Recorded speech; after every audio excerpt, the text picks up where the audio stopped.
Hello everyone! In today's video we're gonna put a USB Type-C on this Nintendo DS Classic, but before we begin, a word from our sponsor, PCBWay. You need low volume production or realistic prototype with injection mold quality like PCBWay's vacuum casting service delivers smooth, accurate and detailed parts, perfect visual models for functional testing. With excellent surface finish, smooth, ready for presentation parts right out of the mold. Choose from flexible, rigid, transparent or rubber-like resins. It is ideal for consumer electronic casting, medical device housing, automotive components, pre-production testing, custom enclosure and models. Get started now at PCBWay.com and experience precision and versatility of vacuum casting for your next big idea. Link down in the description below. In one of the first videos that I uploaded on my channel since I started to do these mods, I put a USB Type-C on this Nintendo DS Lite. So in this video let's try to do with the same thing with this Nintendo DS Classic, because the board design and the placement of the components is different than on Nintendo DS Lite. And also the charging port of this is also different than the DS Lite. So this has the charging port is here. It's in the same place with the external cable connector. So let's take this apart and let's see where we can place the Type-C for charging this thing.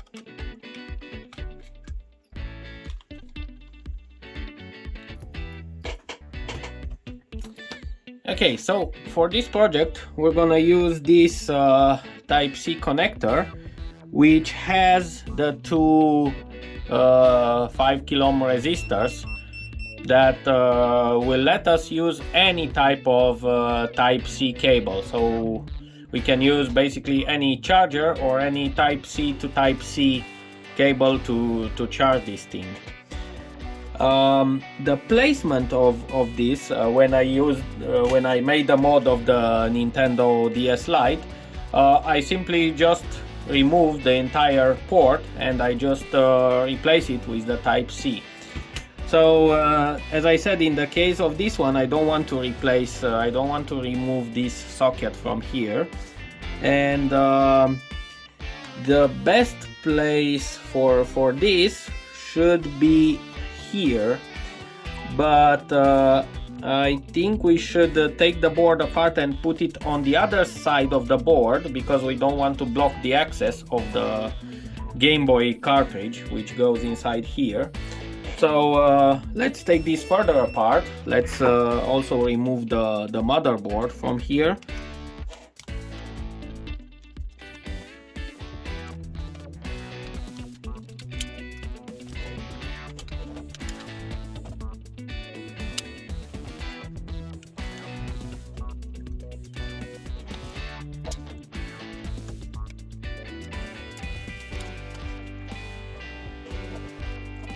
So I would say the best placement for this should be right here, something like this.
So now we're going to connect the plus of the USB Type-C port, which is this one, to this pin, which is labeled as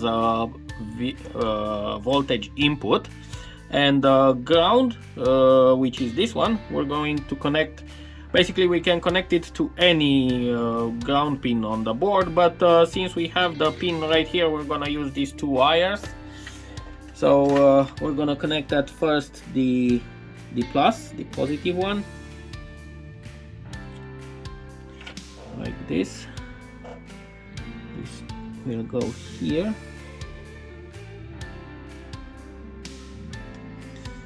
Okay. And the ground pin goes here.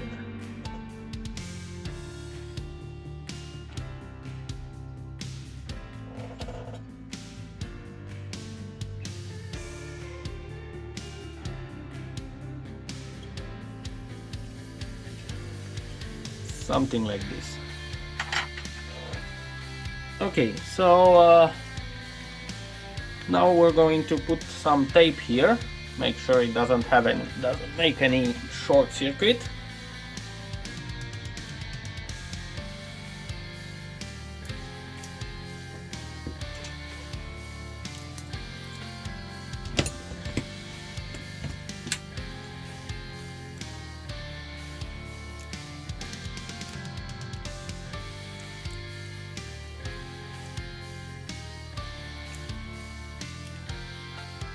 Like this, and let's put the buttons back.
Okay, so let's see if it still powers on.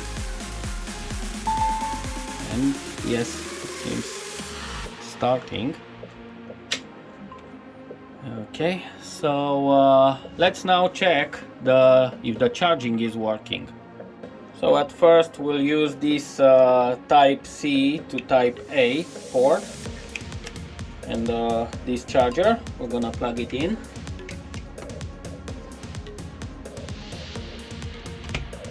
Okay, and we're gonna plug this inside here, and we've got the orange light which indicates charging. Let's now reverse the connector in this position, and it's charging. Okay, and now let's try